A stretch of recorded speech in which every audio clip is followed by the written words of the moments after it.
Assalamualaikum warahmatullahi wabarakatuh. Innal hamdalillah wassalatu wassalamu ala Rasulillah Muhammad ibn Abdullah la haula wala quwata illa billah amma ba'd. Pada kesempatan kali ini kita akan melanjutkan materi pelajaran pendidikan agama Islam dan akan mengambil bab tentang pernikahan. Baik anak-anakku sekalian yang saya cintai dan saya banggakan, untuk materi yang pertama yang akan kita bahas yaitu tentang pengertian menikah. Pengertian menikah bisa ditinjau melalui dua hal. Yang pertama secara bahasa dan secara istilah. Adapun secara bahasa, menikah berarti menyatukan atau bertemu.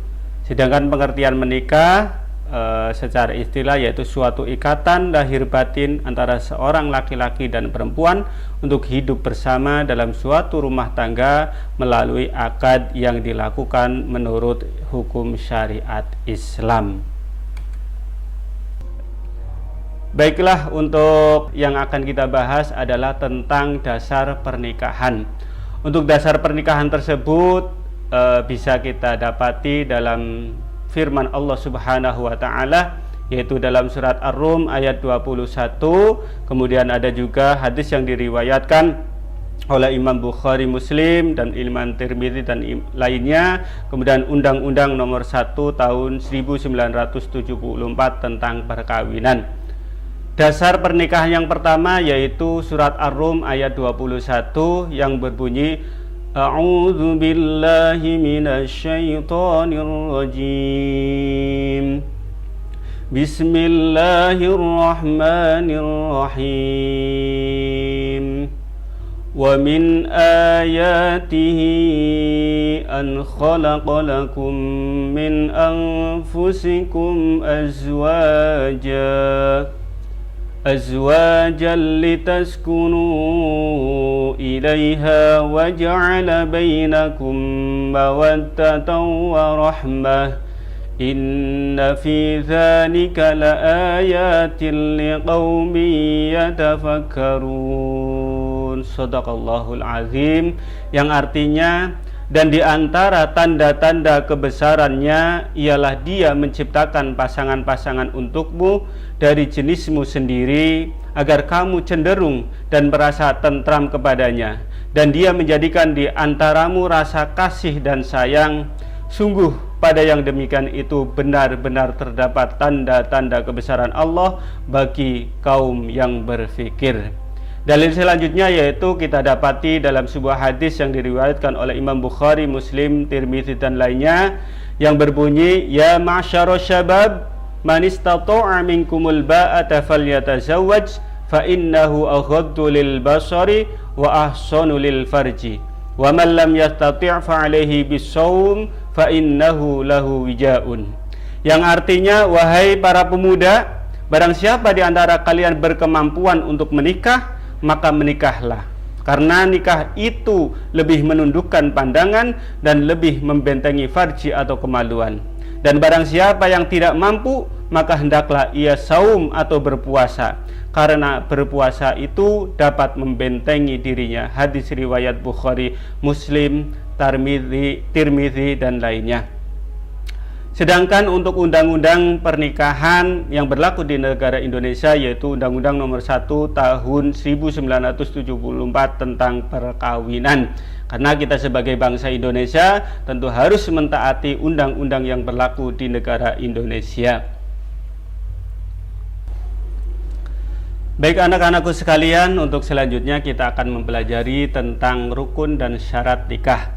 Untuk rukun nikah sendiri itu ada 5. Yang pertama adanya calon suami, yang kedua adanya calon istri, yang ketiga adanya wali, kemudian yang keempat adanya 2 orang saksi, dan yang kelima adanya ijab dan qabul. Kita bahas yang pertama dulu yaitu tentang calon suami. Calon suami itu syaratnya yang pertama adalah beragama Islam, karena dalam agama Islam itu tidak sah kalau nikahnya bukan sesama muslim.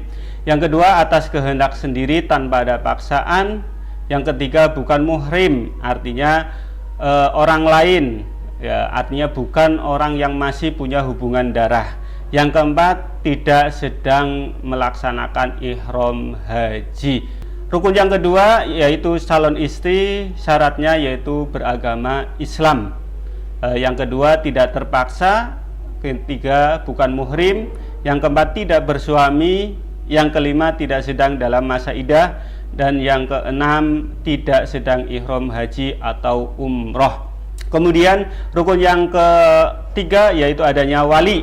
Wali itu berarti dari pihak calon istri, mulai dari bapaknya atau misalkan pamannya atau kakak adiknya yang laki-laki. Itu syaratnya yang pertama yaitu mukallaf, ya beragama Islam, dewasa, berakal sehat, tidak gila. Kemudian laki-laki yang merdeka. Yang ketiga syaratnya yaitu adil. Yang keempat syaratnya tidak sedang ihram haji atau umroh.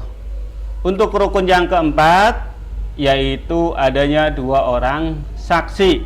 2 orang saksi ini dengan syarat yang pertama beragama Islam, kemudian dewasa, kemudian sehat akalnya, tidak gila, kemudian tidak fasik, kemudian yang kelima adalah hadir dalam akad nikah. Rukun nikah yang kelima atau yang terakhir yaitu adanya ijab dan qabul, syaratnya dengan kata-kata nikah atau yang semakna dengan itu.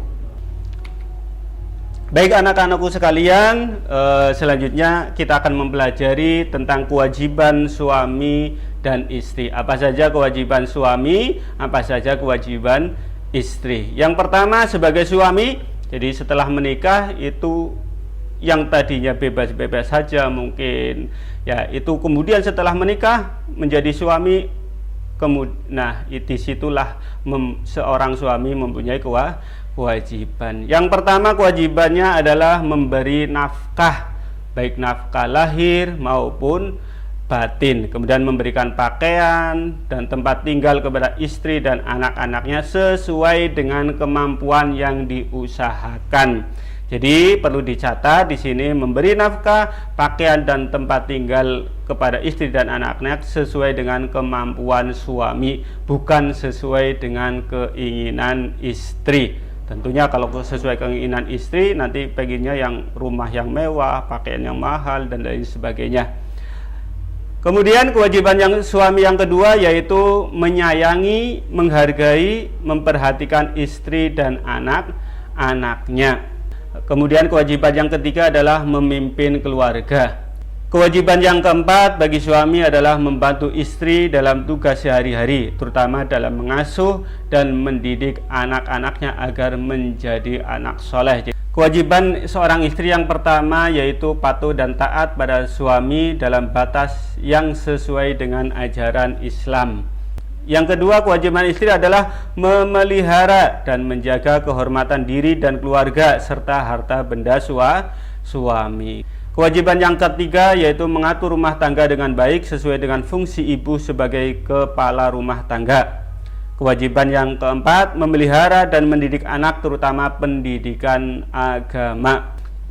Kemudian kewajiban yang kelima yaitu bersikap hemat, cermat, ridho dan syukur serta bijaksana kepada suami. Selanjutnya kita akan mempelajari tentang hak suami istri. Hak suami yang pertama, ditaati dalam seluruh perkara kecuali maksiat. Yang kedua, suami berhak dimintai izin oleh istri yang hendak keluar rumah. Istri tidak boleh keluar rumah kecuali seizin suami. Ini perlu diingat oleh istri bahwa ketika keluar rumah hendaklah izin terlebih dahulu kepada suami. Yang ketiga, istri tidak boleh puasa sunnah kecuali dengan izin suaminya. Jadi tidak hanya berpergian saja, ya puasa sunnah pun harus seizin sang suami. Kemudian hak suami yang keempat yaitu mendapatkan pelayanan dari istrinya. Yang mendapatkan pelayanan dari istrinya, baik pelayanan jasmani maupun pelayanan rohani, itu harus mendapatkan. Kemudian hak suami, ya mohon maaf, hak suami yang kelima yaitu disyukuri kebaikan yang diberikannya. Istri harus mensyukuri atas setiap pemberian suaminya. Kemudian hak seorang istri, ya hak seorang istri itu yang pertama mendapatkan mahar dari suaminya atau mendapatkan mas kawin dari suaminya ketika pernikahan. Kemudian hak istri yang kedua adalah mendapatkan perlakuan yang patut dari suaminya. Yang ketiga, hak istri adalah mendapatkan nafkah, pakaian, dan tempat tinggal dari suaminya. Kemudian hak istri yang keempat yaitu mendapatkan bimbingan dari suaminya agar selalu taat kepada Allah Subhanahu wa Ta'ala. Baiklah anak-anakku sekalian, untuk pembahasan selanjutnya yaitu tentang faktor memilih pasangan. Perlu diperhatikan ya faktor dalam memilih pasangan. Faktor yang utama yang pertama adalah karena satu agama, yaitu beragama Islam. Kemudian yang kedua, faktor yang perlu diperhatikan adalah baik akhlak dan kepribadiannya. Ya akhlak, sopan santun, ya kemudian adab, ya kepribadiannya baik, itu jadi pertimbangan juga. Kemudian siap fisik, mental, dan ekonomis. Yang keempat ya faktor dalam memilih pasangan, kalau kita memang bimbang, ragu, ya kemudian atau sudah mantap tapi untuk memantapkan lagi, ya kita harus melakukan berdoa kepada Allah Subhanahu wa Ta'ala. Dan kalau masih bimbang, ragu dan sebagainya, butuh petunjuk, maka kita usahakan bisa melaksanakan sholat istikharah, yaitu sholat supaya minta petunjuk dari Allah agar dipilihkan jodoh yang terbaik buat kita. Untuk selanjutnya kita akan belajar tentang tujuan dan hikmah pernikahan. Nah, yang pertama, tujuan dan hikmah pernikahan yang pertama melaksanakan perintah Allah dan sunnah Rasul. Kemudian yang kedua yaitu mendapatkan ketentraman dan kebahagiaan dengan membina rasa kasih sayang. Jadi orang menikah itu untuk mencari ketentraman, orang menikah itu untuk mencari kebahagiaan. Jadi usahakan mudah-mudahan dalam pernikahan tersebut ya tidak ada tindak kekerasan, ya, seperti itu. Tujuan dan hikmah pernikahan yang ketiga yaitu memenuhi kebutuhan seksual yang halal dan suci serta memperoleh keturunan yang sah. Ya, setiap manusia punya dorongan kebutuhan seksual. Islam pun memahami, ya ajaran Islam sangat memahami. Oleh karenanya ya Islam memberikan jalan bagaimana kebutuhan seksual itu disalurkan secara halal, ya guna memenuhi kebutuhan seksual dan untuk memperoleh keturunan yang sah. Tujuan dan hikmah pernikahan yang keempat yaitu menikah sebagai alat kendali agar tidak terjerumus pada kemaksiatan atau zina. Dengan menikah maka ya mudah-mudahan tidak sampai terjerumus pada kemaksiatan yaitu perbuatan zina, naudzubillahi min dzalik, ya karena sudah ada penyaluran yang halal, penyaluran yang sudah diperbolehkan oleh Allah Subhanahu wa Ta'ala. Intinya jangan sampai menuruti hawa nafsu. Tujuan dan hikmah pernikahan yang kelima yaitu mempererat silaturahim antar keluarga suami dan istri. Dengan bersatunya suami dan istri tidak hanya menyatukan dua insan yang berbeda, tapi juga menyatukan dua keluarga yang berbeda. Baik anak-anakku, ya siswa-siswi SMK Ma'arif NU 03 Larangan yang kami cintai dan kami banggakan, itulah pemaparan tentang bab pernikahan yang mudah-mudahan dengan pemaparan tadi bisa bermanfaat dan mudah dipahami oleh kalian semuanya. Saya akhiri, wassalamualaikum warahmatullahi wabarakatuh.